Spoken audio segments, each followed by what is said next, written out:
In this country, extraordinary things of this kind happened and haven't been well remembered. We think of this country as a country founded on a firm tradition of civil liberties, of tolerance, of political freedom, and what happened to the IWW is the negation of all of that. Workers back in 1905, you write, Ahmed, frequently labored 10 and 12 hours a day, sometimes longer, for 6 and 7 days a week. They got no time off for vacations and no guarantee that an absence because of injury or illness, exhaustion or family emergency would not result in being fired. Moreover, labor of the day was structuring trade unions around groups of workers of narrowly shared interests, tending to divide workers one against another, and was generally ill-prepared to meet the power of industrial capitalism. To confront these realities, the industrial workers of the world offered a very different vision of the place of the worker and the role of labor. Please say more about them. The IWW was in every way a product of its time and of the way industrial workers suffered in this period, and the way, as well, many of them understood their suffering and the best means of overcoming it. The union, I think, was founded explicitly as an alternative to the craft unionism you mentioned that was dominant in that day. It would be an industrial union, pure and simple, meaning it would organize all workers, regardless of skill, and it's significant to note, with no regard for race, sex, or national origin. It would also directly challenge employers to improve compensation and working conditions, and it would be unrelenting in that effort, never settling for the kinds of written contracts that are typical in the way unions deal with employers. And it would never give up the right to strike or to push for even better terms. More importantly, I think, and more faithfully, was the IWW's revolutionary character.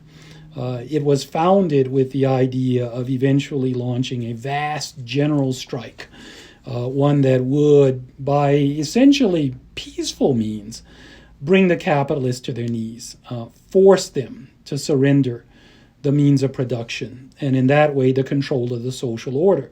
And in this way, the union intended to bury capitalism and the hardships and dysfunctions it had created, and to establish in its wake a workers' commonwealth.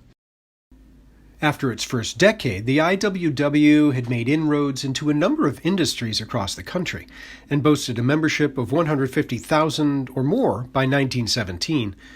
Additional proof of its increasing effectiveness, you observe, was the violent and concerted pushback mounted by powerful interests: business, local, state, and federal legislatures and courts, police, and militia.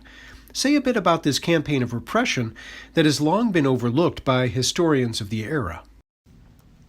I've often said, and I certainly suggest as much in this book, that what the Wobblies experienced in the way of organized repression was more extensive, more intense, and altogether more devastating than anything of this kind in the history of this country, at least outside of the so-called Indian Wars and the violence of the Reconstruction South.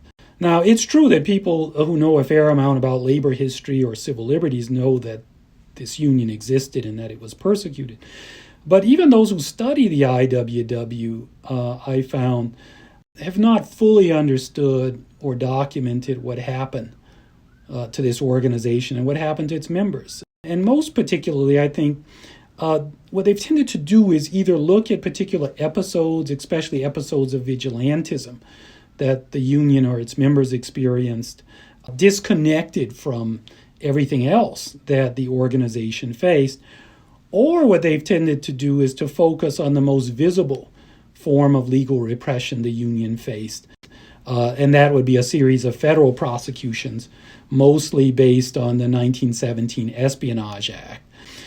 But what's missing from this, what's been overlooked, are hundreds of prosecutions of Wobblies for violating state criminal syndicalism laws, which essentially made the mere fact of union membership a crime, as well as tens of thousands of other cases where Wobblies were arrested and jailed on vagrancy charges. These were, in my view, just as essential in breaking the organization's back, in disrupting it, in making the price of membership too high, and sending a message to the whole world. What would happen to anyone else who joined this union and its campaign to topple industrial capitalism?